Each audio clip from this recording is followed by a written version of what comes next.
Salut à tous, c'est Kilou. Aujourd'hui, une nouvelle vidéo sur Need for Speed It. Je vais vous montrer ma petite Mazda RX-7 qui tape des wheelings. Allez, hop.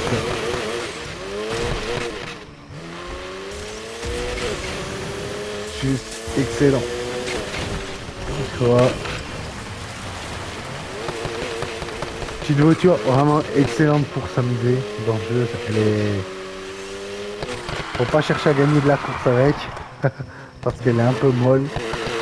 Mais voilà, pour faire le drift, toutes les épreuves de drift, ainsi que taper des roues, et jouer un petit peu avec style, si je peux dire, avec un petit peu de style, et puis pour changer un petit peu de ce qu'on fait d'habitude dans Need for Speed It, parce que c'est, voilà, on est tous un peu pareil, on fonce, on fonce, on fonce, mais des moments on fait pas, on fait que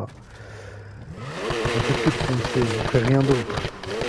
Et on prend pas forcément de plaisir des fois à aller taper une course à gagner, tu vois. Juste là, quand on accélère, là, tu vois, elle tape des ronds. Bon, j'avoue, je me paye de la caisse avec beaucoup d'accidents. Mais je trouve que c'est vachement sympa, c'est rigolo.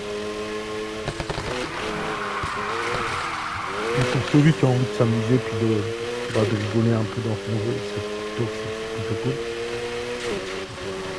Donc si tu restes avec moi jusqu'à la fin de la vidéo, là je vais faire une petite zone de drift, donc c'est une vidéo quand même rapide.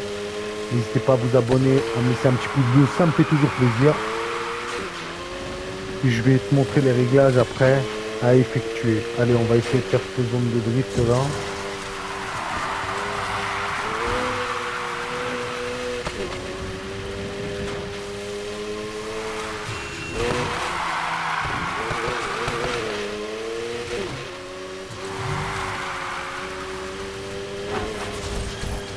Ah, tu vois, je l'ai loupé sur le premier coup parce que j'ai cru que j'allais me prendre le mur. Du coup, chaud. On va faire dans l'autre sens, tant pis. En retournant tranquillement à la planque.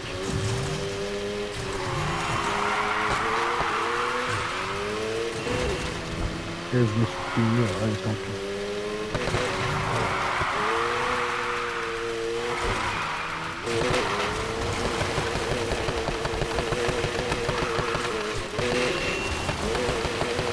Voilà, hop, le défi est fait, tu vois un petit peu dans l'air, mais tant pis, faut pas se prendre la tête.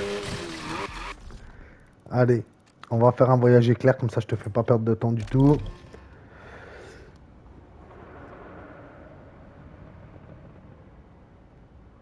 Donc si comme moi, tu as envie de t'amuser un petit peu avec une voiture qui fait des roues et qui peut te faire absolument tous tes défis de zone de drift et de drift, tu prends la Mazda RX-7 là, tu vas être tranquille.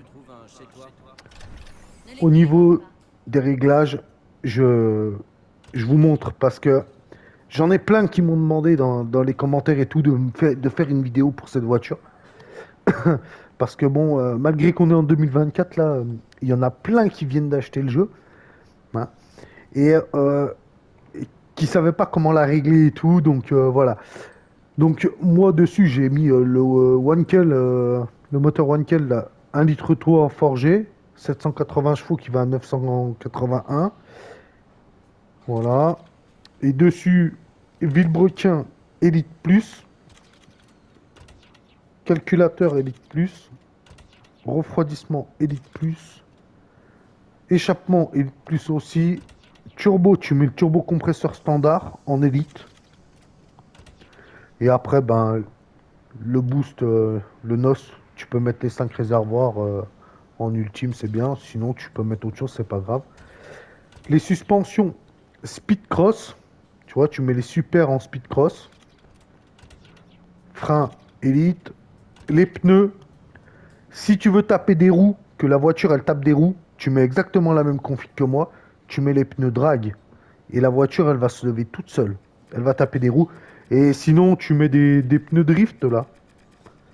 Attends, je les ai passés, j'ai été à peine vite. Voilà, tu mets ceux-là. Tu mets les pneus drift là. Et là, la voiture elle va pas se lever. Par contre, elle va toujours bien drifter. Elle sera plus facile à faire tourner dans les virages. Donc voilà.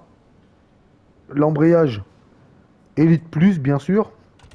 La boîte de vitesse, 6 rapports. Surtout, tu mets pas celle-là parce que bah, celle-là, oui, elle te fait gagner en vitesse max. Mais en accélération, tu perds. Et c'est pas ce qu'on cherche quand on fait du drift, quoi. Et puis, au niveau du différentiel, Speed Cross.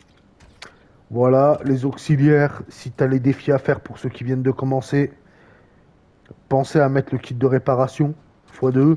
Et puis, vous pouvez mettre le petit brouilleur là en passif. Ou soit vous mettez le truc là, moins de dégâts là. Ça, voilà. Ça réduit un petit peu les dégâts quand tu as des accidents avec les autres véhicules. Donc des fois ça peut être pas mal. Moi perso je mets tout le temps des deux là. Je trouve que ça suffit, il n'y a pas besoin de plus. Donc voilà, je vous le redis encore une fois, n'hésitez pas à vous abonner, à me laisser un pouce bleu, ça me fait énormément plaisir et je vous remercie tous pour la force que vous me donnez. C'est super cool. Merci à tous et à très vite.